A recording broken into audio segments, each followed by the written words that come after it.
सप्तसङ्गानां रसानां छन्दसामपि मङ्गलानां च कर्तारो वन्दे वाणीविनायको।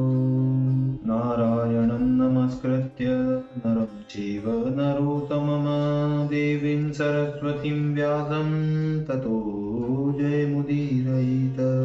गुरुर्ब्रह्मा गुरुर्विष्णु गुरुर्देवो महेश्वर गुरुर्साक्षात् परब्रह्म तस्मै श्री गुरुवे नमः।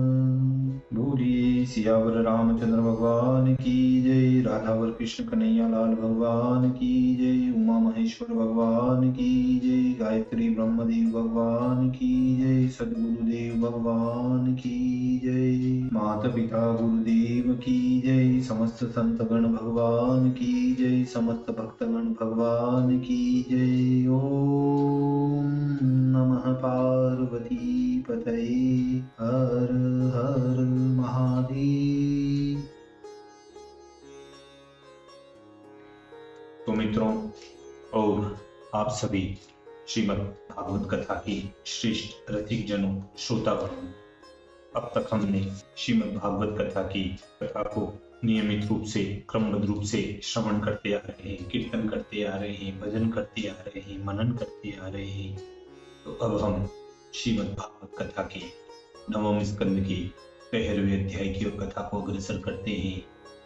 आप सभी श्रेष्ठ श्रोतागण रसिक जन भगवान श्री राधा वल्लभ कृष्ण कन्हैया लाल के श्री चरणों में दृढ़ भक्ति रखते हुए कथा का श्रवण करें, कीर्तन करें, मनन करें, भजन करें। बोलिए राधावर कृष्ण कन्हैया लाल भगवान की जय।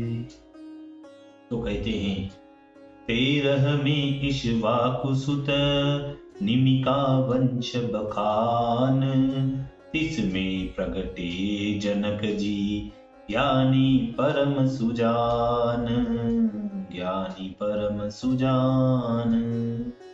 श्री सुखदेव जी महाराज बोले कि हे राजन, इक्ष्वाकु की पुत्र निमि ने यज्ञ आरंभ करके महर्षि वशिष्ठ जी को अपना ऋत्विज वरण किया।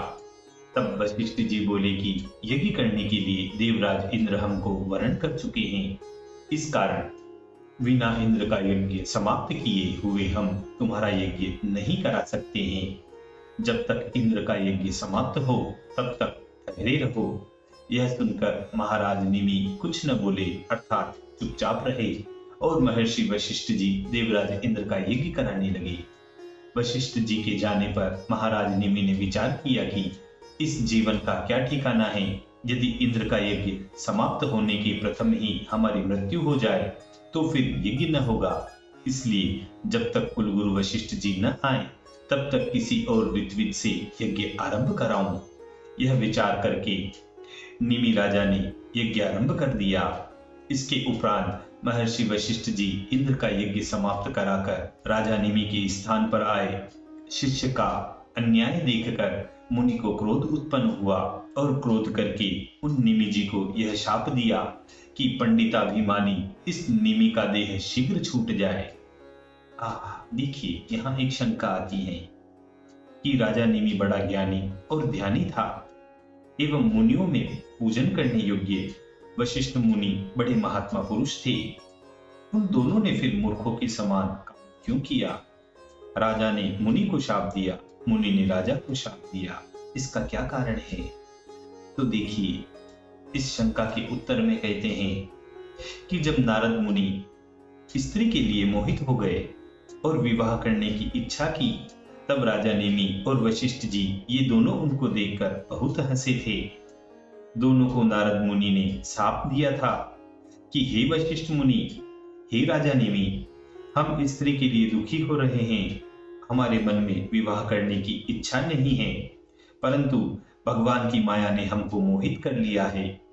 इस पर भी तुम दोनों जब हमारी हंसी करते हो, इसलिए तुम दोनों जने बहुत शीघ्र माया के फंदे में फंसकर हमारे समान बड़ी दुर्गति को प्राप्त होंगे।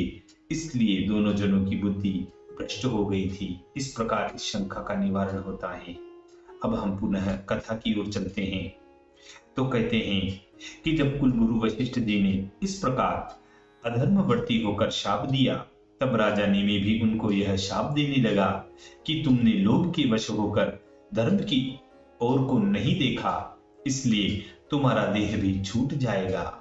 यह कहकर राजा नेमी ने अपनी देह को छोड़ दिया। उसी समय वशिष्ठ जी ऋत्विक का भी देह छोड़ गया। परंतु कुछ काल के पीछे मित्रावरुण के यज्ञ में उर्वशी के गर्भ से वशिष्ठ जी ने फिर जन्म लिया। अर्थात यज्ञ करते करते उर्वशी को देखकर मित्रावरुण जी का जो वीर्य गिरा, उस वीर्य को उन्होंने कलश में रखा था। उससे ही फिर वशिष्ठ जी उत्पन्न हुए। इधर जब यज्ञ करते करते राजा नेमी का देह छूट गया, तब मुनि लोगों ने सुगंधित वस्तु से उत्तम तेल में उनके शरीर को रख दिया। इसके उपरांत जब यज्ञ समाप्त हो गया तो आए हुए देवता लोगों से बोले कि आप लोग यदि प्रसन्न हो और सामर्थ्य रखते हो तो राजा नेमी का यह देह सजीव हो उठे। तब देवता लोगों ने कहा ऐसा ही हो। तब राजा नेमी का शरीर गंध वस्तु से बोला कि हे प्रिय, हमें कभी देह का बंधन न हो। हरि सेवक मुनि लोग वियोग के भय से कातर हो कदापि देह धारण करने की इच्छा नहीं करते। वह केवल मुक्ति के लिए भगवान के चरण कमल की सदा वंदना किया करते हैं और दुख शोक भय के देने वाले मनुष्य के शरीर की मैं इच्छा नहीं करता, क्योंकि इस देह की सर्वत्र मृत्यु है, जैसे मछलियों की जल में सर्वत्र मृत्यु है। तब देवता लोगों ने कहा कि यह नेमी बिना ही देह के सब प्राणियों के नेत्रों पर इच्छा अनुसार वास करे। इसका तात्पर्य यह है कि ऐसा होने से मुनि लोग जिस लिए राजा के जीवन की प्रार्थना करते हैं, वह प्रार्थना सिद्ध हो जाएगी और राजा को देह का संबंध भी नहीं होगा। हे राजन, इसी वाक्य के अनुसार नेमी जीवित हुए थे।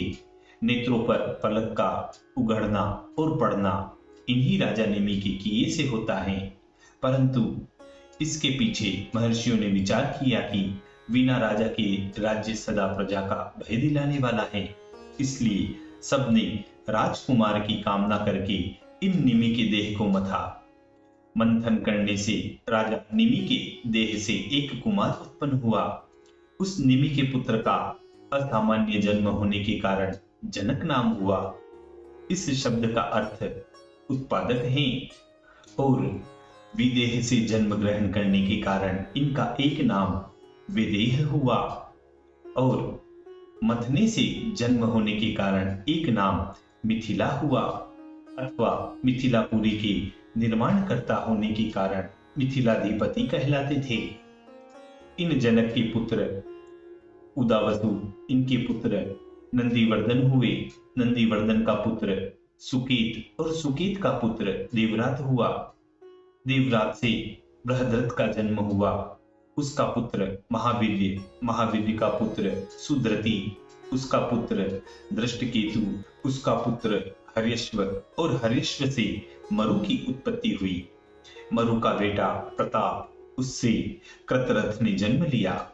उसका पुत्र देवमेढ़ और उससे विशुद्ध पुत्र उत्पन्न हुआ और उससे महाधृति ने जन्म लिया। महाधृति का पुत्र कृतरात, उसका पुत्र महारोमा और महारोमा का बेटा स्वर्ण रोमा हुआ तथा उससे हर्यश्व रोमा ने जन्म ग्रहण किया। उसकी शीरध्वज जन्मा। हर्यश्व रोमा राजा यज्ञ के लिए भूमि जोत रहे थे। उसी समय उसकी शीर अर्थात हल के अग्रभाग से इस पुरुष का जन्म हुआ। इस कारण से यह शीरध्वज कहलाता था। शीरध्वज का पुत्र कुशध्वज, उसका पुत्र धर्मध्वज, धर्मध्वज की कृतध्वज और मित्रध्वज नामक दो पुत्र उत्पन्न हुए। उनमें कृतध्वज से केशीध्वज ने जन्म लिया और मित्रध्वज से खांडिक्य जन्मा। हे राजन, कृतध्वज का पुत्र आत्मविद्या में विशारद हुआ और कर्मों का भली भांति जानने वाला था। एक समय यह किसी कारणवश केशीध्वज के डर से भाग गया। इस केशीध्वज का पुत्र भानुमान हुआ। उसका पुत्र शतधुम्न, शतधुम्न का पुत्र सूची हुआ और इस सूची से संध्वाज हुए। संध्वाज का पुत्र उधर्वकेतु, उसका पुत्र पुरुजीत, पुरुजीत का पुत्र अरिष्टनेमि, उसका पुत्र श्रुतायु, उसका पुत्र सुपार्श्व, सुपार्श्व से चित्ररथ उससे क्षेमाधि, क्षेमाधि का पुत्र समरथ, उसका पुत्र सत्यरथ उत्पन्न हुआ। सत्यरथ का पुत्र उपगुरु और उससे अग्नि के अंश से उपगुप्त ने जन्म लिया। उपगुप्त का पुत्र वस्वनंत, वस्वनंत का पुत्र युयुधान और उससे सुभाषण ने जन्म लिया। सुभाषण का बेटा श्रुत, उसका पुत्र जय, जय का पुत्र विजय और उसकी रित उत्पन्न हुआ। रित का पुत्र शुनक, उसके वीतहव्य, उसकी धृति, धृति का पुत्र बहुलाश्व और उसका पुत्र कृति हुआ। यह बड़ा ही जितेंद्रिय था। हे राजा परीक्षित, यह सब भूपाल मिथिला वंश के कहे गए हैं। यह सब आत्मविद्या में पंडित और याज्ञवल्क्यादि योगेश्वरों की कृपा से घर में रहते हुए भी सुख दुख आदि के द्वंद्व से छूटे हुए थे। इसी मधुर संवाद के साथ श्रीमद् भागवत कथा के 9वें स्कंद की नाम त्रयोदशो अध्याय 13वें अध्याय की पूर्णता व समाप्ति होती है। बोलिए श्री कृष्ण कन्हैया लाल भगवान की।